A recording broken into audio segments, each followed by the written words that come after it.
నమస్తే, welcome to NR TV. ఈరోజు వార్తలకు వెళ్ళే ముందు మా ఛానల్ ఖచ్చితంగా సబ్స్క్రైబ్ చేసుకొని మాకు సపోర్ట్ చేయండి. Thank you. వార్తల్లోకి వెళ్దాం. ఆంధ్రజ్యోతి. చేతులకు బేడీలతో జైలుకు కరడు కట్టిన ఖైదీల మధురను తరలించిన అధికారులు. డ్రగ్స్ ఉగ్రవాద ఆరోపణలు రుజువైతే జీవితకాలం జైల్లోనే. అమెరికా అధికారులకు మధురో న్యూ ఇయర్ శుభాకాంక్షలు. మీకు ఇదే గతి. క్యూబా, చిలీ, కొలంబియాలకు ట్రంప్ హెచ్చరిక. ఈ డ్రగ్స్ ఉగ్రవాదానికి తెరలేపుతున్నారు. డ్రగ్స్ అనే మారక ద్రవ్యాలను అమెరికాలో చాలా వరకు పంపిస్తున్నారు అని చెప్పేసి ట్రంప్ గారు ఆరోపణ ఉన్నది. ఇంటెలిజెన్స్ రిపోర్టు మధురో గారు డ్రగ్స్ని అమెరికాకు తరలిస్తున్నాడు. డ్రగ్స్ సప్లై వెనకాల మొత్తం మధురోనే ఉన్నాడు అనేది ట్రంప్ ప్రత్యక్షమైన ఆరోపణ. ఎలాగైనా అడ్డుకట్ట వేయాలి, దాన్ని ఎట్లయినా ఆపాలనే ఒక ఉద్దేశంతో మధురోను మొన్న అమెరికా అధ్యక్షుడు ట్రంప్ అరెస్ట్ చేయడం జరిగింది. ఇది 3 రోజులు అవుతుంది ఇప్పటికీ. మరి నిజంగానే మధురో ఈ డ్రగ్స్ను సప్లై చేసిండా, ఈ డ్రగ్స్ ఉగ్రవాదాన్ని సపోర్ట్ చేసిండా, ఎంకరేజ్ చేసిండా అంటే మాత్రం ఇంకా తేలాల్సి ఉంది. నిజంగానే ఒకవేళ ఆ డ్రగ్స్ సప్లై అయినా చేసినట్టయితే, దాంట్లో కీలక పాత్ర అయినది ఉన్నట్టయితే మాత్రం జీవితాంతం జైల్లోనే పెడతా అని చెప్పేసి అమెరికా అధ్యక్షుడు క్లియర్గా చెప్పేసిండు. అమెరికా అధ్యక్షుడు అయినటువంటి ట్రంప్ ఒకవేళ నిజంగానే ఈ డ్రగ్స్ ఉగ్రవాద ఆరోపణలు నిజమైతే మాత్రం జీవితాంతమైన జైల్లోనే పెడతాని చెప్పేసి క్లియర్గా చెప్పేసిండు. అట్లనే మధురోని ఒక్కనే కాదు, ఇంకా మిగతా వాళ్ళకు కూడా ఇదే హెచ్చరిక అని చెప్పేసి క్లియర్ కట్గా మిగతా చిన్న దేశాలకు కూడా క్లియర్ కట్గా ఒక మెసేజ్ అయితే పంపించేసిండు. క్యూబా, చిలీ, కొలంబియాలకు కూడా అదే హెచ్చరిక జారీ చేసిండు. ఒకవేళ నిజంగానే ఇప్పుడు ఈ వెంజువేలా అధ్యక్షుడు మధురో ఎవరైతే ఉన్నారో ఈయనకు డ్రగ్స్ ఆరోపణలు ఎదుర్కొంటున్నాడు. డ్రగ్స్ ఆరోపణలు ఎదుర్కొన్నందుకే అమెరికా అధ్యక్షుడు ట్రంప్ ఆ వెంజువేలా పైన దాడి చేసి ఆ రాజధాని పైన దాడి చేసి ఆ మధురోను అరెస్ట్ చేయడం జరిగింది. వెంజువేలా అధ్యక్షుడిని మధురోను అరెస్ట్ చేయడం జరిగింది. అట్లనే ఒకవేళ నిజంగానే డ్రగ్స్ ఆరోపణలు రుజువైతే మాత్రం ఆయన జైల్లో పెడతా. అట్లనే మిగతా దేశాల చిన్న దేశాలకు కూడా మీరు కూడా ఇట్లాంటివి చేస్తారని తెలిసింది. ఒకవేళ నిజమైతే మాత్రం మీకు ఇదే గతి పడతా అని చెప్పేసి క్లియర్ కట్గా చెప్పేసిండు. అదేదేది 3 దేశాలకు క్యూబా, చిలీ, కొలంబియాకు హెచ్చరిక జారీ చేసిండు. మరి నిజంగానే వీళ్ళు చేసిరా లేదనేది మాత్రం ఇంకా తెలియాల్సి ఉంది. రష్యా కూడా జెలెన్స్కీని ఇలానే బంధిస్తే ఏం చేస్తారు? ట్రంప్ తీరును ప్రశ్నించిన ఆ దేశ ప్రజాప్రతినిధి రో ఖన్నా. అమెరికా దాడిలో 40 మంది మరణించారు. వెంజువేలా అర్ధరాత్రి మిలిటరీ ఆపరేషన్తో వెంజువేలా అధ్యక్షుడు నికోలస్ మదురోను అపహరించిన అమెరికా ఆయన్ను కరడుగట్టిన నేరస్తుడిగా మాదిరిగా చేతులకు బేడీలు వేసి జైలుకు తరలించింది. చేతులకు బేడీలు, తలపై నల్లని వస్త్రం లాంటిది టోపీతో ఉన్న మధురోను 2 వైపులా 2 అధికారులు పట్టుకొని జైలుకు నడిపించుకొని తీసుకెళ్తున్న వీడియోను అమెరికా మీడియా ఆదివారం ప్రసారం చేసింది.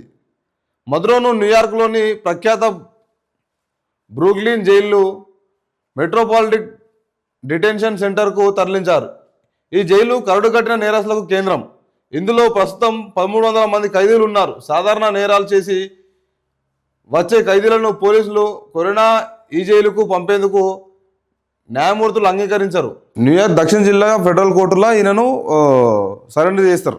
అక్కడ కోర్టులో ప్రవేశపెడతారు. కోర్టు నిర్ణయం చేస్తుంది ఏందన్నది తెలియాల్సి ఉంది. ఇంకా ఒకవేళ నిజంగానే అట్లా చేసినట్టు రుజువు అయితే మాత్రం, నేరం రుజువు అయితే మాత్రం జీవితాంతం ఇక ట్రంప్ విధించే శిక్ష ఇంకా మామూలు ఉన్నది. ఇక జీవితాంతం జైలు లేపిస్తాడు. తెలిసి ఇప్పుడున్న అధ్యక్షులల్లా ట్రంప్ అంతా గట్టి నిర్ణయాలు తీసుకోవడానికి అధ్యక్షుడు ఇంకోరు లేరు. చూడాలి మరి ఏమవుతుంది. ఇప్పుడు ప్రస్తుతంగా ఆ వెంజువేలా అధ్యక్షురాలుగా ఈ ముందు ఎవరు, వెంజువేలా తాత్కాలిక ఉపాధ్యక్షురాలు డిల్సీ రోడ్రిగ్స్, ఈమె ప్రజెంట్ అధ్యక్షురాలుగా కొనసాగుతున్నది ఈమె వెంజువేలాకు. ఇప్పుడు ఆయన నేరం రుజువైతే ఇక ఆమె కంటిన్యూ అవుతుంది. ఆమె ఇప్పుడైతే హ్యాకర్స్ తోడుగా డెల్టా ఫోర్స్ ముందుండి అమెరికా అత్యున్నత దళాలతో వెంజువేలాలో ఆపరేషన్. మధురోను పట్టుకెళ్లేందుకు 4 నెలల ప్రణాళిక. మధురో కదలికలు, ఇతర అంశాలపై సిఐఏ నిఘా. స్థానిక నేతలు, అధికారులకు ఎరవేసి వివరాల ఆరా. తొలుత వెంజువేలా రక్షణ వ్యవస్థల ధ్వంసం, తర్వాత సైనిక హెలికాప్టర్లలో వెళ్లి మధురో అరెస్ట్. వ్యూహాత్మకంగా మధురో భార్య నిర్బంధం. నాయకురాలుగా ఎదగకుండా అడ్డుకునేందుకే అదుపులోకి. దీని వెనకాల ఒక రకంగా రాజకీయ కోణం, రాజకీయ కుట్ర కూడా ఉందని చెప్పేసి ఇంకో రకమైన ఆరోపణలు కూడా ఉన్నాయి. నిజంగానే ఒకవేళ ట్రంప్ ఇట్లాంటి ఆరోపణలతోటే మధురోను అరెస్ట్ చేసినట్టయితే మాత్రం ట్రంప్కే ఇబ్బంది. అది ట్రంప్ పైనే ఈ ఉల్టా కేసు అయ్యే అవకాశం ఉన్నది. కానీ నిజంగానే ఒకవేళ ఆ డ్రగ్స్ సప్లై చేసిండు, ఆ డ్రగ్స్ సప్లై వెనకాల కీలక పాత్ర ఉన్నది అనుకుంటే మాత్రం ఆయన ఖచ్చితంగా శిక్ష పడే అవకాశం ఉన్నది. ట్రంప్ అయితే అంత ఈజీగా ఇట్లా అరెస్ట్ చేయడని అనుకుంటున్నా. ఒకవేళ అరెస్ట్ చేసినట్టయితే మాత్రం ఈ రాజకీయంగా దెబ్బ కొట్టడం అనమాట. వాళ్ళ వైఫ్ను కూడా బయటికి రాకుండా బంధించారంటే ఇది ఒక రాజకీయ కుట్ర అనే కోణం కూడా ఉన్నది దీనిపైన. చూడాలి మరి ఏమవుతుంది అనేది. మరో వార్త చూసుకుందాం. నిన్న పవర్ పాయింట్ ప్రజెంటేషన్లో హరీష్ రావు గారు మాట్లాడుతారు. ఏమని? అసెంబ్లీ సాక్షిగా రేవంత్ అబద్ధాలు, కేసీఆర్ వల్లే నష్టమంటూ తప్పుడు మాటలు, బాబుకు చెప్తే రాయలసీమ ఆపారని అబద్ధాలు, ఏపీ వాళ్ళే తప్పంటున్నారు, సిగ్గుంటే ముఖ్యమంత్రి రాజీనామా చేయాలి, సీఎంకు కాళేశ్వరంపై కక్ష, పాలమూరుపై పగ, 28 డిపిఆర్లు పంపాం, 7 అనుమతులు తెచ్చాం, కాంగ్రెస్ ప్రభుత్వం ఒక్క డిపిఆర్ను పంపలేదు, శ్రీశైలం తుంగభద్రలో నీటి వాటాను దక్కించుకునేందుకు పాలమూరు రంగారెడ్డి ఇంటెక్ను జూరాల నుంచి మార్చాం, నన్ను అరెస్ట్ చేస్తారో హత్య చేస్తారో అయినా కాంగ్రెస్ అన్యాయం ఎండగడతాం, కేసీఆర్ ఆధ్వర్యంలో మరో జల పోరాటం. హరీష్ నిజంగానే కూడా కేసీఆర్ గారిని ఒకవేళ విమర్శించాలి అనుకుంటే, ఇప్పుడు తెలంగాణ రాష్ట్రంలో ప్రజెంట్ ఉన్నటువంటి కాంగ్రెస్ ప్రభుత్వం ఒకవేళ కేసీఆర్ గారి గవర్నమెంట్ కానీ విమర్శించాలనుకుంటే ఇంకో రకంగా విమర్శించాలి. దానికి ఇంకో ప్లాన్ చేయాలి అన్న విమర్శించేందుకు. కానీ నీటి విషయంలో, జలాల విషయంలో మాత్రం విమర్శిస్తే మాత్రం తెలంగాణ రాష్ట్ర ప్రజలు ఎవ్వరు ఊరుకోరండి. ఇది క్లియర్. ఎందుకంటే కాంగ్రెస్ ప్రభుత్వము 70 ఏళ్ళు పరిపాలించింది. కాంగ్రెస్ ప్రభుత్వము టీడీపీ ప్రభుత్వము 2 కలిపి 70 ఏళ్ళు పరిపాలన చేసింది మన ఉమ్మడి ఆంధ్రప్రదేశ్ను. మరి తెలంగాణకు తెచ్చిన నీటి వాటా ఎంత? అప్పుడున్న రాజకీయ నాయకులు కానీ, ఎమ్మెల్యేలు కానీ, మంత్రులు కానీ, ముఖ్యమంత్రిగా మన తెలంగాణ వాసి ఉన్నప్పుడు కూడా నిజంగా తెలంగాణకు నీటి వాటా ఎంత ఇచ్చినప్పుడు ఆలోచన చేయండి ఒకసారి. తెలంగాణలో ఉమ్మడి ఆంధ్రప్రదేశ్లో ఉన్నప్పుడు తెలంగాణకు నీటి వాటా ఎంత, తెలంగాణకు చేసిందేమది ఒకసారి ఆలోచన చేయండి. ప్రత్యేక తెలంగాణ రాష్ట్రం ఏర్పడ్డ తర్వాతనే కేసీఆర్ గారు బల్ల గుది చెప్పారు, మన రాష్ట్రం ఈరోజు తెచ్చుకోవడానికి ముఖ్య కారణం నీళ్లు, నిధులు, నియామకాలు అని చెప్పి. దాంట్లో ఫస్ట్ నీళ్ళు అయినటువంటి ఈ జలాల పని ఏదైతే ఉందో దాన్ని క్లియర్ కట్గా గట్టిగా పెట్టుకున్నాడు కేసీఆర్ గారు. ఎందుకంటే మన రాష్ట్రానికి అన్యాయం జరుగుతున్నది. ఉమ్మడి ఆంధ్రప్రదేశ్లో మొత్తం ఆంధ్రప్రదేశ్కి మేలు జరిగేటట్టు పనిచేసిన నాయకులందరూ మనకు నష్టం జరుగుతున్నది, మనకు తెలంగాణ రాష్ట్రం కావాలని పోరాటం చేసిన వ్యక్తి కేసీఆర్ గారు. కొట్లాడి తెచ్చుకున్న తెలంగాణను ఈరోజు మనల్ని మనం పరిపాలించుకోవాలనుకుంటే ఖచ్చితంగా మనకు నీళ్ళు అనేది కంపల్సరీ మెయిన్ సోర్స్ అదని చెప్పేసి ఒక ఉద్దేశంతో ఎన్ని రకాల ప్రయత్నం చేయాలో అన్ని రకాల ప్రయత్నాలతోటి ఆంధ్రప్రదేశ్ చుట్టూ నుంచి తెలంగాణ రాష్ట్రం చుట్టుపక్కల ఎన్ని నదులు, ఎన్ని కాలువలు అయితే ఉన్నాయో వేటి నుంచి ఎట్లా నీళ్ళు పట్టుకురావాలనో అట్లా పట్టుకొచ్చింది కేసీఆర్ గారు. ఈరోజు తెలంగాణ రాష్ట్రంలో అత్యున్నత స్థానంలో వరి పంటను సాగు చేస్తున్నాము, అత్యున్నత దిగుబడి తెలంగాణ రాష్ట్రం నుంచి వస్తున్నది అంటే దానికి ముఖ్య కారణం కేసీఆర్ గారే. కేసీఆర్ గారు తెచ్చినటువంటి ప్రాజెక్టుల వల్లనే. ఈరోజు రేవంత్ రెడ్డి గారు మాట్లాడుతున్నారు, ఈయనేం ప్రాజెక్టులు కట్టలేడు, అంతా వేస్ట్ చేసిండు, ఖరాబ్ చేసిండు పైసలు మొత్తం అని చెప్పి. అది పచ్చి అబద్ధం అది. ఎందుకంటే తెలంగాణ రాష్ట్ర ప్రజలకు తెలుసు ఏం చేసిండు అనేది కేసీఆర్ గారు. న్యాయం చేసిన దానికి న్యాయమే అంటారు, తప్పు చేసిన దానికి తప్పే అంటారు. అంతేగాని అసలు ఏ రాష్ట్ర ముఖ్యమంత్రి చేయనంత అభివృద్ధి పనులు కానీ, ఏ రాష్ట్ర ముఖ్యమంత్రి చేయనంత సంక్షేమ పథకాలు కానీ, ఇన్ని పథకాలు ఇప్పుడు కేసీఆర్ గారు పెట్టినటువంటి పథకాలను మోడీ గారే కాపీ కొట్టిరు. అంటే అట్లా ఆ స్థాయి సంక్షేమాలు కేసీఆర్ గారు తీసుకొచ్చారు. సంక్షేమాన్ని పక్కన పెడదాం ఒక పట్టాన. కానీ ఈ జలాల విషయంలో మాత్రం కేసీఆర్ గారి నిబద్ధత కానీ, కేసీఆర్ గారి స్పష్టత కానీ ఏ ముఖ్యమంత్రి గారు లేదండి. ఇది క్లియర్. ఎందుకంటే ఈరోజు మాజీ ముఖ్యమంత్రి అయినటువంటి కేసీఆర్ గారు చేసిన ఈ ప్రాజెక్టుల పనులు అయితే ఉన్నాయో అది పక్కడబందీగా 100% పని అనుకుంటే 200% కంప్లీట్ చేసిండారు. ఎందుకంటే ఎన్నో ప్రాజెక్టులు కాంగ్రెస్ ప్రభుత్వం ఉన్నప్పుడు ఎన్నో ప్రాజెక్టులు 10-20 ఏళ్ళు కట్టారు. ప్రతి 20 సంవత్సరాల కాల వ్యవధి పట్టింది ఒక ప్రాజెక్టు కట్టడానికి. కానీ ఈరోజు కేసీఆర్ గారు అతి స్వల్ప టైంలో, అతి తక్కువ టైంలో 2-3 ఏళ్ళ కాల వ్యవధిలోనే పెద్ద ప్రాజెక్టులు, ప్రపంచంలోనే అత్యున్నత ప్రాజెక్టు కట్టిండు కేసీఆర్ గారు. ఎవరి గురించి కట్టిండు? అది తెలంగాణ రాష్ట్ర ప్రజల గురించి కాదా? తెలంగాణ రాష్ట్రం గురించి కాదా? ఆలోచన చేయండి. రాష్ట్ర ప్రజలు అందరూ ఐక్యంగా ఉన్నారు. తెలంగాణ రాష్ట్ర ప్రజలకు ఇప్పుడు రేవంత్ రెడ్డి గారి మాటలు కానీ ఇంకొకరి మాటలు కానీ వాళ్ళు మభ్యపెట్టే ప్రయత్నం చేస్తే మాత్రము అంత ఈజీగా వాళ్ళు మభ్యపోయే పరిస్థితులు లేరు, వాళ్ళు మోసపోయే పరిస్థితులు లేరు. ఇప్పుడు కాంగ్రెస్ ప్రభుత్వం నాయకులందరూ కూడా ఆ ఏదో మాటలు చెప్పి కల్లబుల్లి మాటలు చెప్పేసి మోసం చేద్దాం అనుకుంటున్నారు. కానీ తెలంగాణ రాష్ట్ర ప్రజలు చైతన్యపరులు, వాళ్ళకు ఒక చైతన్యం ఉన్నది. ఎవరు ఎంత పని చేస్తున్నారు ఏందనేది క్లియర్ కట్ వాళ్ళకి ఒక అవగాహన ఉన్నది. ముఖ్యమంత్రి గారికి తెలియకుండా ఈరోజు వాళ్ళు ఏదో ఒక బురదజల్ల ప్రయత్నం చేస్తున్నారు. కానీ అది ఎట్లయితే అంటే గాల్లోకి ఉంచుకున్నట్టు అవుతుంది, ఏదో గాల్లోకి ఎగిరేసి నా మీద వాడవద్దు అన్నట్టు అవుతుంది. అట్లా కాకుండా ఉండాలంటే వాళ్ళు కేసీఆర్ గారిని విమర్శించే ప్రయత్నం చేస్తే మాత్రం ఇంకొక రకంగా విమర్శించాలి. కానీ జలాల విషయంలో విమర్శిస్తే మాత్రం అది మీకే చుక్కెదురవుతుంది. కానీ తెలంగాణ రాష్ట్ర ప్రజలకు మొత్తం తెలుసు ఏ ప్రాజెక్టులు ఎన్ని రోజుల్లో కంప్లీట్ అయినాయి, ఎంత పెద్ద ప్రాజెక్ట్ అది, ఎన్ని ఎకరాలకు నీళ్ళు అందించిన కేసీఆర్ గారు అని చెప్పేసి. ఈరోజు వరి సాగులో దేశంలోనే మనం దేశంలోనే నెంబర్ 1 రాష్ట్రం తెలంగాణ. ఎట్లయిందండి? నీళ్ళు లేని దొరకడికి వచ్చింది. ఇది చేసిన ఘనత ఎవరిది? కేసీఆర్ గారిది కాదా? ఇప్పుడు నాకు నెంబర్ కరెక్ట్గా గుర్తులేదు కానీ కొన్ని లక్షల ఎకరాలకు నీళ్ళు అందించిన కేసీఆర్ గారు. మొత్తం రాయలసీమ రత్నాలసీమ చేస్తా అని చెప్పేసి ఆంధ్రప్రదేశ్ ఎట్లయితే మాట్లాడిరో ఈరోజు తెలంగాణ రాష్ట్రాన్ని కూడా రత్నాల రాష్ట్రంగా మార్చేసిండు కేసీఆర్ గారు. ఎందుకంటే తెలంగాణ రాష్ట్రంలో నీళ్లు లేక పాటలు కూడా బయటకు వచ్చినాయండి. పల్లె పల్లెన పల్లెలు మొలిచా అని చెప్పి అవన్నిటిని ఈరోజు ఆ ఇబ్బందులన్నింటినీ తొలగించిన నాయకుడు ఎవరు? ఇబ్బందులను తొలగించిన పార్టీ ఏది? ఆ ఇబ్బందులన్నింటినీ తొలగించిన ముఖ్యమంత్రి ఎవరు? కేసీఆర్ గారు కాదా? బీఆర్ఎస్ పార్టీ కాదా? కాబట్టి ఆలోచన చేయండి. కేసీఆర్ గారి పైన విమర్శలు చేసేటప్పుడు ఈ జలాల పైన విమర్శ చేస్తే మాత్రం అది మీరు తట్టుకోలేరు. ఎందుకంటే కేసీఆర్ గారు ఒక ఉద్యమ నాయకుడిగా జనాల లోపల చిరస్థాయిగా మిగిలిపోయిన నాయకుడు ఒకటి మీ అందరికీ కూడా తెలుసు. అనేక సందర్భాల్లో రేవంత్ రెడ్డి గారు కూడా చెప్పారు, ధర్మపురి అరవింద్ గారు కూడా చెప్పారు, ఈటెల రాజేందర్ గారు కూడా చెప్పారు, బండి సంజయ్ గారు కూడా చెప్పారు, మన ఈయన రఘు కూడా చెప్పిండ్రు. ఇట్లా ప్రతి ఒక్కరు ఉద్యమ నాయకునిగా అభిమానించే నాయకుడు కేసీఆర్ గారు, ప్రతిపక్షాలు కూడా అభిమానించే నాయకుడు కేసీఆర్ గారు. ఆయన పైన మీరు ఈరోజు బురదలే ప్రయత్నం చేస్తే మాత్రం అది మీకే నష్టము.